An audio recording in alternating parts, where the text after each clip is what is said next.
Bonjour à toutes et à tous et bienvenue dans cette nouvelle critique ciné. Aujourd'hui nous allons parler du film Une merveilleuse histoire du temps, dont le titre original est The Theory of Everything, qui est un film qui nous raconte l'histoire du célèbre physicien Stephen Hawking qui se bat contre la maladie de Charcot dont il est atteint avec l'aide de sa femme Jane Wilde. Il s'agit donc d'une biographie réalisée par James Marsh, avec notamment Eddie Redmayne, Felicity Jones, Emily Watson et David Thewlis. J'espère avoir bien prononcé leur nom, je n'en suis pas très sûr. Il s'agit donc, comme je l'ai dit, d'un film biographique qui narre la vie de Stephen Hawking, célèbre physicien et cosmologiste, à la fois connu pour ses travaux sur divers sujets scientifiques, mais surtout, mais aussi en tout cas pour son image, en quelque sorte, qui est l'image que j'en avais avant d'aller voir le film, qui doit être très probablement l'image que la plupart des gens ont, qui est donc cette image d'un homme en fauteuil roulant, qui est non moins connu pour ses thèses scientifiques sur les trous noirs, sur le temps notamment. Mais donc j'ai abordé ce film en connaissant assez peu sa vie en dehors du fait que je connaissais le cas de sa maladie. Et donc j'ai préféré aborder ce film sans vraiment me renseigner plus que ça sur la vie de cet homme. J'aurais pu me renseigner, mais j'ai préféré garder un certain effet de surprise en quelque sorte. Alors au final, rien ne m'a vraiment surpris dans ce film, mais j'ai quand même beaucoup apprécié le voir durant les 2 heures qu'il a duré. Alors, Une merveilleuse histoire du temps, ce n'est pas qu'une biographie qui met en scène cet homme de science atteint par une terrible maladie. Bien sûr, il traite de ce sujet-là, mais avant tout, c'est une magnifique histoire des émotions, que ce soit les bonnes ou les mauvaises émotions. Et le film s'inspire principalement du livre qu'a sorti la première fan de Stephen, Jane, qui est l'une des principaux protagonistes du film. Et alors, si le film se veut centrer sur Stephen, il s'agit aussi beaucoup de sa relation avec son entourage, relation qui peut s'avérer parfois très difficile. On suit sa progression à la fois dans le domaine scientifique, mais aussi dans le domaine de l'intime, dans la vie tout simplement. Et alors qu'il monte en quelque sorte dans son milieu professionnel, alors qu'il progresse, on assiste aussi à sa chute personnelle. Et alors on se demande, est-ce qu'il s'en relèvera? Et le film nous le conte d'une manière très réaliste au final.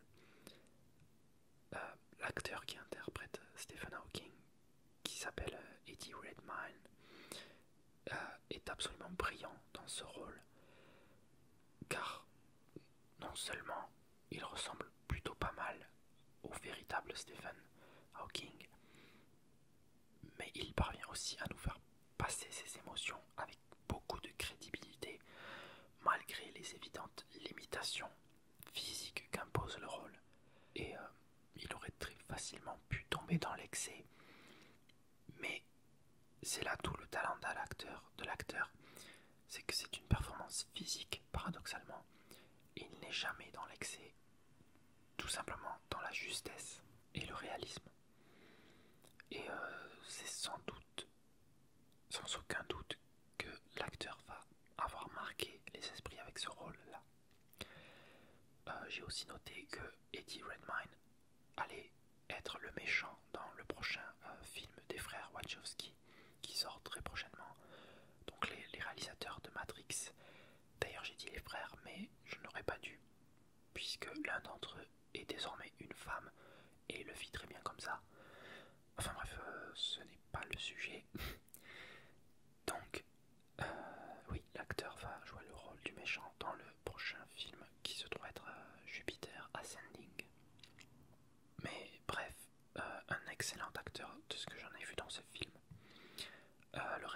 cast est également très bon. Les acteurs sont relativement peu connus pour ma part, ce qui contribue énormément à ne pas les identifier en tant qu'acteurs, mais bien en tant que personnages. Et c'est quelque chose que j'évoquais déjà dans ma critique du film Charlie Mordecai avec Johnny Depp, qui ne ressortait pas, enfin justement ne ressortait que trop en tant que Johnny Depp et pas en tant que Charlie Mordecai. Alors là on est dans un tout autre registre bien sûr, mais voilà, le cast est excellent et on ne voit que les personnages, même si ce sont des personnages réels pour le coup, on ne voit que des vrais personnages et pas des acteurs. Il y a quand même un cas particulier dans le film, un cas qui m'a beaucoup fait rire sur le moment parce que je ne m'y attendais mais alors pas du tout, du tout. Un docteur suisse est incarné par Franck Leboeuf, le joueur de foot. Oui, oui. Alors, mon ami et moi au cinéma, on a rigolé comme pas possible. Dès qu'on a réalisé que c'était lui, Franck Leboeuf, dans ce film-là, c'était improbable. Et alors malheureusement la scène ne s'y prêtait pas vraiment. Mais on a quand même rigolé et c'est d'ailleurs un des points bizarres du film. Voilà, Franck Leboeuf, d'un coup comme ça, bam. Alors je ne doute pas que dans les autres pays ça doit peut-être moins choquer, mais en France c'est assez inattendu, assez bizarre aussi et assez inapproprié sur le moment. Et alors c'est pas qu'il soit foncièrement mauvais, mais j'aurais tout de même pas choisi Franck Leboeuf pour jouer le rôle d'un docteur suisse dans une biographie de Stephen Hawking. Mais bon, pourquoi pas, pourquoi pas. Sinon, sur d'autres aspects, le film est très bien filmé et il possède une belle photographie qui est très apte à la poésie lorsque les scènes sont enfin, en tout cas sur les scènes concernées. À ce propos, je ne connaissais pas du tout le réalisateur et je n'ai vu aucun de ses autres films. Mais à mon avis, celui-ci ne manquera pas de le rendre probablement beaucoup plus célèbre, même s'il l'était peut-être déjà avant, ça je ne sais pas trop. Mais voilà, il aura quand même marqué le cinéma de son avec ce film. Concernant la musique, elle se fait relativement discrète, j'ai envie de dire, ou plutôt elle se prête bien au calme du film. Même si bon, il y a quelques scènes un petit peu plus marquantes, soit sombres, soit justement plus éclairées en termes d'émotion, avec des petites envolées quand même, des petites envolées lyriques, voilà, des choses très jolies, voilà, de la poésie. Mais voilà, globalement la musique reste assez discrète selon moi. Mais tout de même discrète dans le bon sens du terme, c'est-à-dire qu'elle colle bien au film, finalement. Alors, que dire de plus, si ce n'est que j'ai beaucoup apprécié ce film. Si je devais citer des défauts, je trouverais deux principaux défauts, malgré qu'ils ne nuisent pas vraiment à la qualité du film. D'abord, il y a un certain déséquilibre entre le côté scientifique et l'aspect intime, puisque ce dernier aspect est assez logiquement privilégié, alors que le premier, le côté scientifique, est très simplifié et assez mis de côté, surtout sur la fin du film, j'ai l'impression. Donc c'est plutôt sur l'intime qu'on se focalise, sur l'amour, sur la vie, sur les difficultés aussi, et bon, il faut avouer que c'est quand même ce qu'on en attendait principalement, c'est l'aspect intime, l'aspect vie privée, l'aspect émotionnel, vraiment purement de ce qui se passe dans la vie de cet homme, qui est terrible.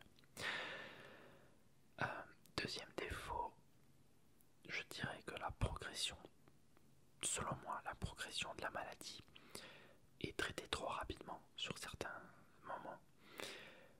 J'aurais aimé que ça soit traité avec beaucoup plus de lenteur, que l'on nous montre vraiment à quel point c'est terrible, à quel point c'est lent, à quel point ça ronge. Et même si en soi ça arrive très rapidement comme maladie, c'est progressif mais très rapidement. ça reste lent à l'échelle humaine et à l'échelle émotionnelle. Et j'aurais aimé voir cette lenteur, cette douleur progressive pour l'esprit qui se voit privé de sa matière. Et c'est terrible. Malgré tout, une merveilleuse histoire du temps, c'est une réussite qui m'a permis de découvrir une bonne partie de la vie de ce grand homme qu'est Stephen Hawking, qui est vraiment symbolique dans le milieu scientifique et ça se voit dans la culture populaire. Il y a beaucoup de références qui sont faites à lui. Et je pense notamment aux Simpsons, étrangement. Je sais qu'il y a une référence à lui, qu'il apparaît dans les Simpsons. Euh, comme beaucoup de stars, à vrai dire. On va pas vraiment l'appeler une star d'ailleurs, c'est un terme un petit peu plus... Enfin bon, ouais, on peut appeler ça une star, bref. Et voilà, c'est une grande réussite qui nous montre et qui m'a en tout cas permis de voir que malgré un corps brisé, cet homme a réussi à transcender les limites de son esprit en fait. Et il a marqué l'histoire de la science comme d'autres grands hommes avant lui. Et voilà, ce film était une bonne, alors pas une bonne surprise parce que je l'attendais un petit peu quand même, mais c'est tout simplement une réussite. Et voilà, je lui donne un 8 sur 10 parce que je l'ai beaucoup apprécié et je le recommande à tous ceux qui peuvent aller le voir au cinéma, si possible en version originale, parce que je l'ai vu en version originale, j'ai oublié de le préciser, et je me doute qu'en VF, ça doit être un petit peu moins bien. D'ailleurs, je me demande quelle est la performance du doubleur pour les scènes nombreuses où, où Stephen Hawking s'exprime encore avec sa voix, malgré la maladie. Donc j'aimerais bien voir la performance du doubleur tout de même. Et voilà, je vous recommande d'aller le voir. C'est un très bon film qui, ma foi, marque le début de l'année 2015 sur une très bonne note. Même si c'est pas le premier film que j'ai vu, c'est le premier très bon film que j'ai vu cette année. Voilà, c'est à peu près tout ce que je peux dire sur ce film. Je vous remercie de m'avoir écouté, d'avoir regardé cette vidéo. Portez-vous bien et à très vite pour d'autres critiques ciné et autres vidéos ASMR. Merci encore. Bye bye.